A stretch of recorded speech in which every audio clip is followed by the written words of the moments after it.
What is a beneficiary? A beneficiary is somebody who gets your accounts. Typically, a beneficiary is where you list on your life insurance policy, on your annuities, on your IRAs, and your 401ks. So there's a form or a box that you fill in who is the beneficiary.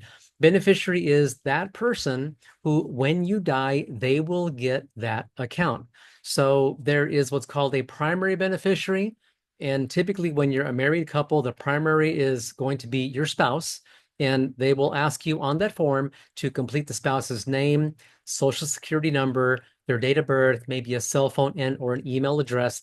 And that is there so that when you die, then the company that owns that account or the custodian of the account, they know who to go to reach out to them so they can take whatever is in that account and give it to them. So there's always a primary beneficiary, and there is sometimes a secondary beneficiary. So let's say that you're not married, but you have two adult kids. You might have the primary as one, say your son, and he gets 50%, and the secondary might be your daughter, and she gets the other 50%. That would be the primary and the secondary beneficiary. There's also what's called a contingent beneficiary. And the contingent means if your primary and or secondary, well, actually, if they're both gone, then who's third in line to get that? And that's what the contingent is for. So when you complete that beneficiary form, again, you're going to be asked for probably the social security number, the date of birth, the name, and a way to reach them, which is a cell and or an email address. And you also would need to understand that on that beneficiary form, if you have a minor child, that means you've got a kid at home who is under the age of 18. When you have that, they are a minor. They cannot legally make decisions on their own because they're minors. They're still kids.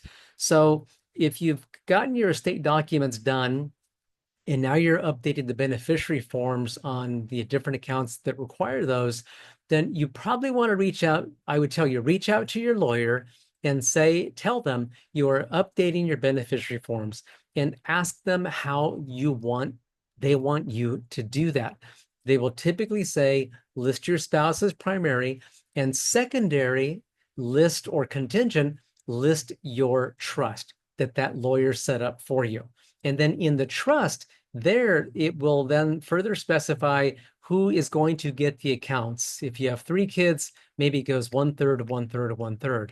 But it's really important. And part of what people sometimes don't keep on top of on their beneficiary forms is they get divorced and then they get remarried. And it turns out that they never updated the beneficiary from the first spouse. So when that person now dies, then the first spouse gets that account, whatever it is. If it's a life insurance policy, they get the life insurance payout, when really what they wanted to have happen is that their current spouse get that life insurance payout. So that's happened too many times now. And so that it doesn't happen to you, make sure that you take a look at the beneficiary forms on your accounts. And normally those accounts are things like your life insurance policies, your annuities, 401k, your IRA. Those will ask for a beneficiary. Just take a look at those and make sure that those are current. Time goes by really quick, and we often forget to update those things because time just goes so darn quick. Hope this helps. If you have any questions, reach out.